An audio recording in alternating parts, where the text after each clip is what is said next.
Em nome do Pai, do Filho e do Espírito Santo. Amém. Pelas 10 horas, o céu tolda-se totalmente, e não tardou que entrasse a chover, a bom chover. As cordas de água, batidas por um vento agreste, fustigam os rostos, encharcando a macadame e repassando até os ossos os caminhantes desprovidos de chapéus e de quaisquer outros resguardos. Mas ninguém se impacienta ou desiste de prosseguir. Se alguns se abrigam sob a copa das árvores, junto dos muros das quintas ou das distanciadas casas que se debruçam ao longo do caminho, outros continuam a marcha com uma impressionante resistência, notando-se algumas senhoras cujos vestidos colados aos corpos, por efeito do ímpeto e da pertinácia da chuva, lhes desenham as formas como se tivessem saído do banho. Quer dizer que começou a chover muito. E quando começou a chover, aqueles que estivessem ali por comodismo, de certeza que desistiram. Mas Nossa Senhora queria saber também quem ia persistir até o fim. E pelo que se viu aqui, mesmo aquelas pessoas que não tinham como se resguardar da chuva, elas continuaram, persistiram, mesmo todas molhadas, mesmo quase que sem qualquer proteção contra a intempérie que ali estava a ser processada sobre elas. O vento, a chuva. Por isso, era uma prova de que aqueles que iam presenciar o milagre do sol tinham que passar também. Até que ponto seriam persistentes? Até que ponto iriam continuar a andar e ir para Fátima? Isto lembra-nos um bocado na nossa vida, se somos persistentes ou não, se diante das dificuldades que nos acontecem, se diante das coisas que aparecem e que nós não estávamos à espera, se desistimos, se olhamos para trás e apenas nos lamentamos, ou se prosseguimos, se continuamos. As pessoas, por vezes, diante de certas circunstâncias, há sempre aquela vontade, vou desistir. Vamos para o caminho mais fácil. As pessoas que foram neste dia 13 de outubro de 1917 a Fátima não desistiram. Poderiam ter ido embora. Nós não podemos desistir da missão que Deus nos dá na nossa vida, na nossa família. E por vezes vai haver muita chuva, muito frio. Vamos estar diante de situações que não estamos à espera e não estamos munidos das proteções que devíamos estar e podíamos estar. Eis uma lição que eu estou a aprender aqui com esta leitura deste artigo. Continuando. O ponto da chaneca de Fátima, onde se disse que a Virgem aparecera aos pastorinhos, no lugarejo de Aljustrel, é dominado numa enorme extensão pela estrada que corre para Leiria, e ao longo da qual se postaram os veículos que lá conduziram os peregrinos e os mirones. Mais de 100 automóveis, alguém contou, e mais de 100 bicicletas. E seria impossível contar os diversos carros que atravancaram a estrada. Um deles, o auto-ônibus de Torres Novas, dentro do qual se emanavam pessoas de todas as condições sociais. Mas o grosso dos romeiros, milhares de criaturas que foram de muitas léguas ao redor e a que se juntaram, fiéis idos de várias províncias, alentejanos e algavios, minhotos e beirões, congregam-se em torno da pequenina azinheira, que no dizer dos pastorinhos a visão escolhera para seu pedestal, e que podia considerar-se como que o centro de um amplo círculo, cujo rebordo outros espectadores e outros devotos se acomodam. Visto da estrada, o conjunto é simplesmente fantástico. Os prudentes campônios, abarracados sobre os chapéus enormes, acompanham, muitos deles, o debaste dos parcos farnéis, com o conduto espiritual dos hinos sacros e das dezenas do rosário. Aqui é interessante que as pessoas estavam a comer e ao mesmo tempo a rezar. As pessoas estavam ali em condições miseráveis. Não havia em Fátima aquilo que se vê hoje em dia. Era tudo terra, pedras. Não tinha condições nenhumas. Mas as pessoas vieram de todas as partes de Portugal, de norte a sul. Os pastorinhos não acharam ninguém. Vai haver um interrogatório que depois o padre Formigão vai fazer a Lúcia, salvo erro, e vai lhe perguntar: mas vocês chamaram as pessoas para ir lá? Não, nós nunca chamamos ninguém. É interessante que os pastorinhos nem queriam que viesse ninguém. Mas as pessoas começaram a chegar. Como que movidos por algo que não se podia explicar. Fátima foi, de certa forma, um sinal em Portugal de que a fé católica, apesar de perseguida naquela altura pelo poder político, era a fé de todos os portugueses. E por isso, por algo que é mesmo sobrenatural, muitas pessoas, como diz aqui, o que está a escrever este artigo, era realmente algo quase que admirável. Como havia tanta gente de várias posições sociais, não eram só pobres, eram de várias posições sociais. O que chamava tanta gente? Não eram as condições. E aquilo mesmo diz que muitos entre eles eram apenas mirones, eram apenas curiosos.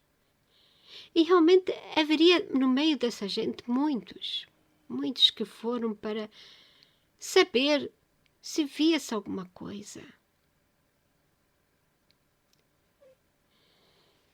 E é interessante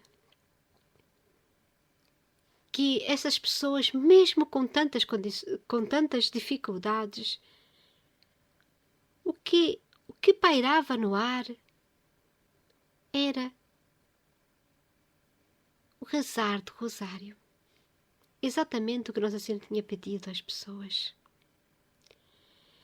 E eu aqui posso dizer que há pouco tempo soube que os católicos tinham orações que faziam ao se levantar, ao se vestir, quando de manhã, tinham orações que faziam antes das refeições, depois das refeições. Minha mãe falava muito nisso também, que ao meio-dia e às 6 horas da tarde, as pessoas sempre rezavam o Ângelus, com 3 Ave-Marias. Era quase que sagrado, que muitas pessoas, àquela hora, ao meio-dia, paravam e rezavam. Eu ainda me lembro que havia na rádio este momento de oração, em que tudo parava e então fazia-se as 3 Ave-Marias.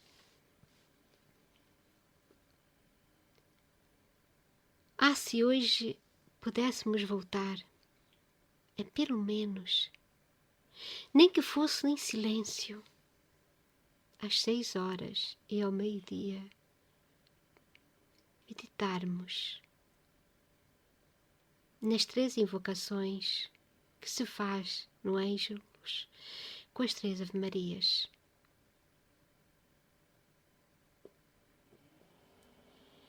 Acho que pequenas orações assim feitas por nós católicos que devíamos voltar a fazer para salvar Portugal. E naquele tempo, pelo que se viu, as pessoas sem condições nenhumas estavam a rezar e a cantar hinos sacros. É admirável como estas pessoas me ensinam o que é ser católico. Mas continuando, não há quem tema enterrar os pés na argila empapada, para ter a dita de ver de perto a azinheira, sobre a qual ergueram um tosco pórtico em que bamboleiam 2 lanternas. Alteram-se os grupos que cantam os louvores da Virgem.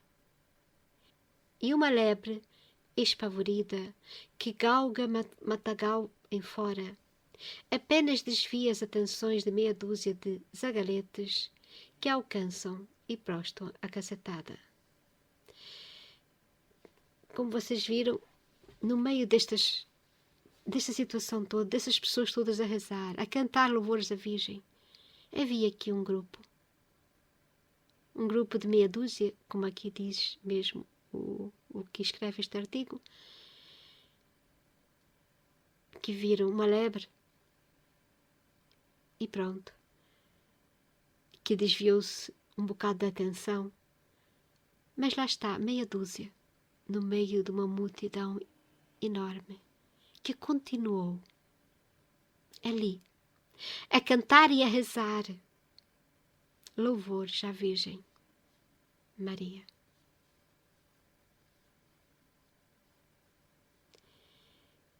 E os pastorinhos? Lúcia, de 10 anos, é vidente, e os seus pequenos companheiros Francisco, de 9, e Jacinta, de 7, ainda não chegaram. A sua presença assinala-se talvez meia hora antes da indicada como sendo a da aparição. Conduzem as abriguinhas coroadas de capelas de flores ao sítio em que se levanta o pórtico. A chuva cai incessantemente, mas ninguém desespera. Carros com retardatários chegam à estrada, grupos de fiéis ajoelham-se na lama e a Lúcia pede-lhes, ordena que fechem os chapéus. Transmite-se a ordem, que é conhecida de pronto, sem a mínima relutância. Há gente, muita gente, como que em êxtase, gente comovida, em cujos lábios secos a prece paralisou. Gente pasmada, com as mãos postas e os olhos borbulhantes, gente que parece sentir tocar o sobrenatural. A criança afirma que a senhora lhe falou mais uma vez, e o céu ainda caliginoso começa de súbito a clarear no alto. A chuva para e pressente-se que o sol vai inundar de luz a paisagem que a manhã invernosa tornou ainda mais triste. A hora antiga é a que regula para esta multidão, que cálculos despaixonados de pessoas cultas e de todo ponto alheias às influências místicas computam em 30 ou 40 mil criaturas. A manifestação miraculosa, o sinal visível anunciado está prestes a produzir-se. Asseguram muitos romeiros e assiste-se então a um espetáculo único e inacreditável para quem não foi testemunha dele. Do cimo da estrada, onde se aglomeram os carros e se conservam muitas centenas de pessoas, a quem escasseou valor para se meter à terra barrenta, vê-se toda a imensa multidão voltar-se para o sol, que se mostra liberto de nuvens no zênite. O astro lembra uma placa de prata fosca e é possível fitar-lhe o disco sem o mínimo esforço. Não queima, não cega, dir-se-ia estar-se realizando um eclipse.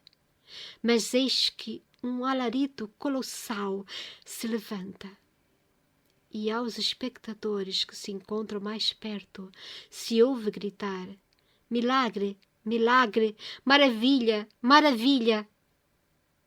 Aos olhos deslumbrados daquele povo, cuja atitude nos transporta aos tempos bíblicos e que, pálido de assombro, com a cabeça descoberta, encara o azul, o sol tremeu.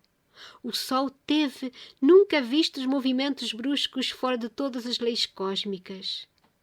O sol bailou, segundo a típica expressão dos camponeses, empoleirado no estribo do alto ônibus de Torres Novas, um ancião cuja estatura e cuja fisionomia, ao mesmo tempo doce e enérgica, lembram as de Paul Déroulède, recita, voltado para o sol, em voz clamorosa, de princípio a fim, o credo. Pergunto: quem é? E dizem-me ser o Sr. João Maria Amado de Melo Ramalho da Cunha Vasconcelos. E quem este é? Segundo a informação de Maria Elisa Cunha Serra, João Vasconcelos foi a Fátima na mesma carruagem que Maria Raposo, ela própria e outras pessoas.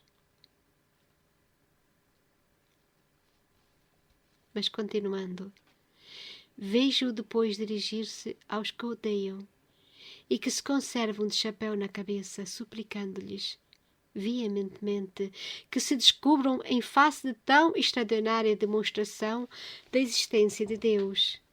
Cenas idênticas repetem-se noutros pontos, e uma senhora clama, banhada em aflitivo pranto e quase numa sufocação: que lástima! Ainda há homens que se não descobrem diante de tão estupendo milagre. Aqui faço uma explicação.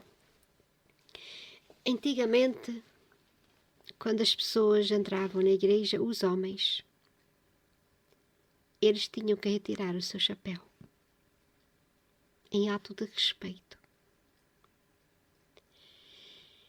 E estas pessoas que estavam a assistir este bailar do sol,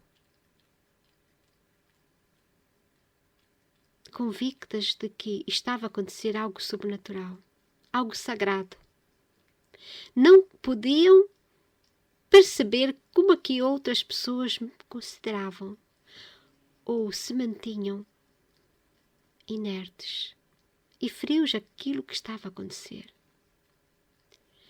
Mas isso acontece muito porque as pessoas estavam dominadas pela pasmação, talvez, mas também porque mesmo diante de milagres muitas pessoas preferem não acreditar, preferem continuar cépticas, preferem achar que tudo não faz parte de algo natural, algo que pode ser explicado cientificamente. Estamos num tempo em que as pessoas já estavam muito cépticas com relação à religião. E por isso, eu posso dizer que quanto mais as pessoas querem se afastar de Deus, mais não percebem porque é que Deus está tão longe delas. Eu falo isso porque quando tudo está a correr bem, as pessoas não se lembram de Deus, mas quando algo corre mal, perguntam onde Deus está. É algo que não se consegue perceber, mas acontece muito. E o que vejo aqui é que as pessoas ainda têm aquele poder de dizer umas às outras: tirem o chapéu, mostrem respeito por o que está a acontecer aqui. E era isso que estas senhoras estavam a tentar, a demonstrar às pessoas que estavam ao lado. E continuando. E a seguir perguntam uns aos outros se viram o que viram. O maior número confessa que viu a tremura, o bailado do sol. Outros, porém, declaram ter visto o rosto risonho da própria Virgem.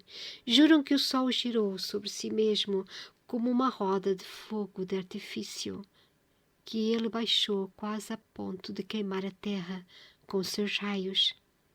Há quem diga que o viu mudar sucessivamente de cor. São perto de 15 horas. O céu está varrido de nuvens e o sol segue o seu curso com o esplendor habitual, que ninguém se atreve a encarar de frente.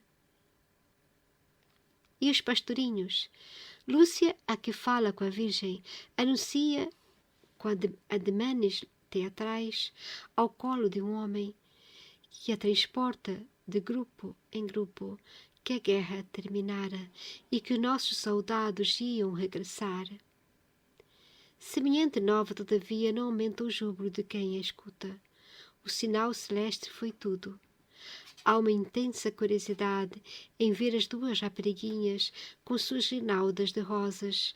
Há quem procura escolar as mãos das santinhas, uma das quais, a Jacinta, está mais para desmaiar do que para danças, mas aquilo porque todos ansiavam o sinal do céu, bastou a satisfazê-los, a radicá-los na sua fé de carvoeiro.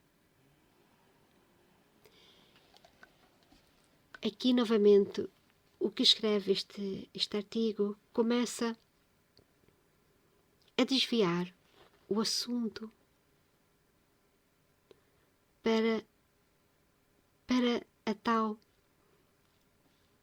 falta de fé, mesmo diante destes acontecimentos. Tudo o que aconteceu em Fátima, naquele dia, foi milagre, foi um verdadeiro milagre. Vamos pensar assim, muitas pessoas, milhares de pessoas, encharcadas, cheias de frio, molhadas. Lúcia pede para elas fecharem os chapéus. Vamos pensar, hoje em dia, se nós estivéssemos no meio da chuva e alguém dissesse, fecha o chapéu, as pessoas diziam, que maluca, não é? Mas as pessoas fecharam seus chapéus. E quando acabou este milagre do sol, as roupas das pessoas estavam completamente secas. a terra estava seca. E eu pergunto, isto é natural? Isto foi um verdadeiro sinal que Nossa Senhora deixou em Portugal, naquelas terras. Deixou este sinal, mas mesmo assim, muitas pessoas ainda não creram. E aqui, novamente, o que escreve este artigo vai tentar desviar a atenção, a meu ver, do verdadeiro ponto, do ponto central que tinha acontecido aqui. Vamos continuar. Vendedores ambulantes oferecem os retratos das crianças em bilhetes postais e outros bilhetes que representam um soldado do Corpo Expedicionário Português, pensando no auxílio de sua protetora para a salvação da pátria, e até uma imagem da Virgem como sendo a fidão. Bom negócio foi esse, e de certo mais centavos entraram na algibeira dos vendedores e no tronco das esmolas para os pastorinhos, de que, nas mãos estendidas e abertas dos leprosos e dos cegos, que acotovelando-se com os romeiros, atiravam aos ares seus gritos lancinantes. Aqui ele está a fazer o que escreveu, o Avelino de Almeida está aqui a escrever algo que é grave. Está a dizer aqui o dinheiro, ou parte de dinheiro, ia para os pastorinhos. Quem leu as memórias da irmã Lúcia 1 e 2 vai perceber que nunca os pastorinhos quiseram dinheiro algum do que ali era colocado. Aliás, havia uma senhora que acabou por ficar a tratar disso, porque eles não queriam ter contato com nada de doações ou de esmolas.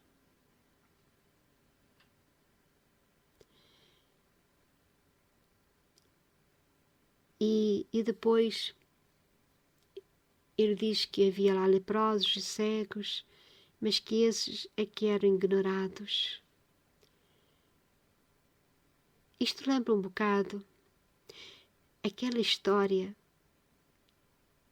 o que aconteceu com Jesus, quando foi à casa de Lázaro e uma pecadora foi aos pés de Jesus chorar amargamente seus pecados. E ela pegou num vaso muito caro, cheio de perfume, e quebrou, para que com aquele óleo pudesse fazer a unção dos pés de Jesus, beijando-os com suas lágrimas e com o óleo. E então houve uma discussão, especialmente de Judas Iscariotes, aquele que iria depois trair Jesus, a dizer que aquilo era um desperdício.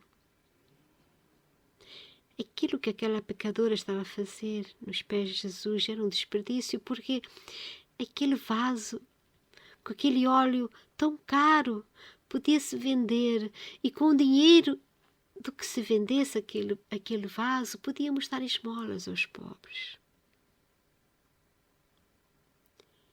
E Jesus disse: o que fez esta mulher vai ser lembrado para todo sempre, porque ela já preparou o meu corpo para a sepultura.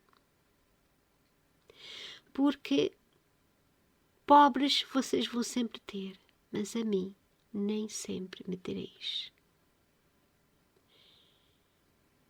Isto quer dizer que, por mais dinheiro que se possa distribuir ou dar, os pobres sempre haverão no mundo. E vê-se hoje em dia, por mais ajudas sociais, a pobreza continua.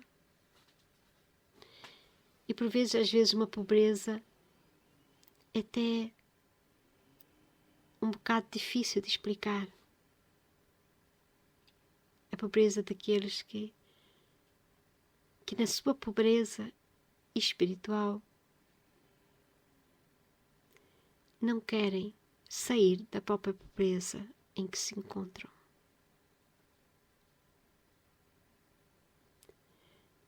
Porque é mais conveniente ficar onde estão. Não estou a dizer que é todos, são todos, não. Mas às vezes há um certo comodismo com tantas ajudas sociais. Mas o que aqui está-se a dizer é que as pessoas tinham passado por uma revelação de um grande milagre. E de repente tudo aquilo que aconteceu parecia pó para muita gente. Que mesmo diante de tudo aquilo que aconteceu em Fátima, nada adiantou, continuavam gelados, continuavam frios, continuavam sépticos. Continuando, o dispersar faz-se rapidamente, sem dificuldades, sem sombra de desordem, sem que fosse mister que o regulasse qualquer patrulha da guarda.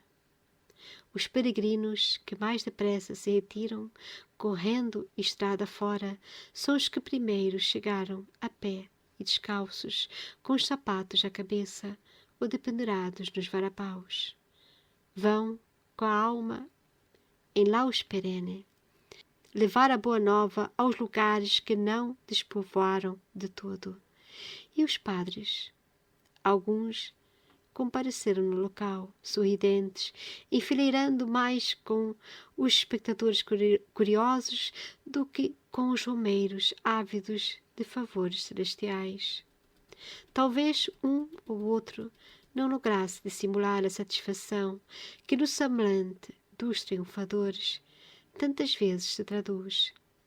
Resta que os competentes digam da sua justiça sobre o macabro bailado do sol que hoje em Fátima fez explodir oceanas dos peitos dos fiéis e deixou naturalmente impressionados.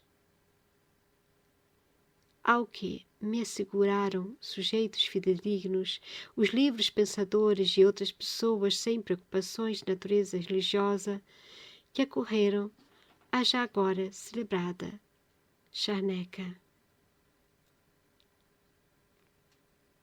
Avelino de Almeida. Então aqui ele acaba a escrever que deve haver uma explicação. E diante daquilo que aconteceu no sol, ele fala macabro, bailado do sol. É triste quando se vê que as pessoas diante de tantos sinais continuam os mesmos. Nossa Senhora chamou para junto dela o Avelino de Almeida e o fotógrafo, como chamou outras pessoas que estavam ali, cada qual nos seus caminhos ideológicos e religiosos. Não chamou só para si pessoas católicas, pois havia muitos ali que estavam por curiosidade. A todas essas pessoas ela ofereceu um sinal visível e, de certa forma, que se podia ser testemunhado por tantas pessoas ao mesmo tempo.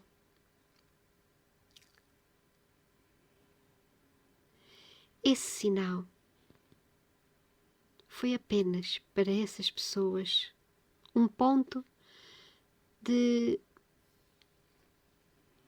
discórdia para algumas delas. uma interrogação, algo que lhes fez pensar, como aqui, porque é o que resta. Resta pensar, será que isto não foi apenas algo natural, mas que aconteceu ali, diante de 3 crianças? Mas Nossa Senhora falou nesta aparição, estas 3 crianças, coisas muito importantes.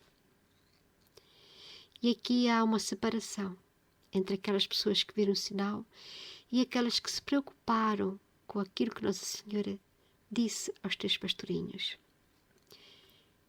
Este correspondente podia ter feito algo a mais na busca da verdade. Ir falar com as crianças. Por que não? Por que é que ele não foi entrevistar as crianças? Para saber o que Nossa Senhora lhes tinha dito. Porque foi só apenas como um espectador. Talvez ele foi com aquela vontade de que nada acontecesse. Mas aconteceu. E por que não falar com elas? Talvez isso não fosse muito propício.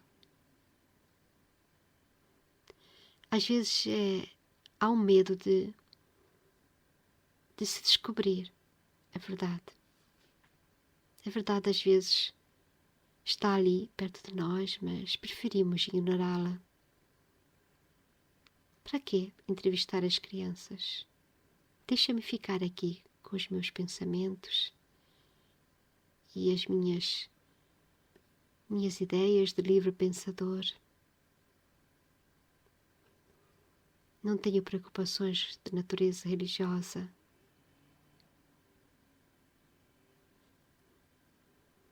Eu quero continuar na minha vida.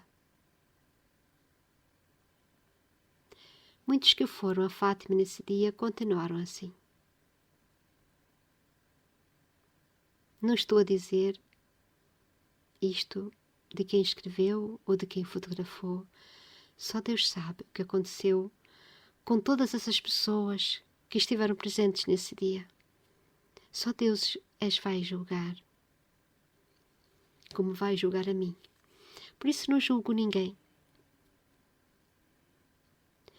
Eu, na primeira parte de estudo deste artigo, eu escrevi um pouco sobre todos os intervenientes deste artigo, o Avelino Almeida, o fotógrafo, quem fundou o jornal O Século. Eu já descobri outras informações que depois vamos ver se eu consigo falar e partilhar convosco. Mas aqui o que posso falar é que Nossa Senhora buscou, chamou para ela pessoas de todas as religiões, de todas as ideologias, de todas as crenças, pessoas de todas as classes sociais. Ela acabou por puxar para junto dela todas essas pessoas e deu para cada uma delas esta oportunidade. Deu-lhes o milagre do sol. Mas foram poucas aquelas que, para além do milagre, quiseram saber mais. Quiseram falar com a Lúcia, quiseram falar com a Jacinta, quiseram falar com Francisco, para saber mais, para saber além do milagre do sol. O milagre do sol foi apenas um sinal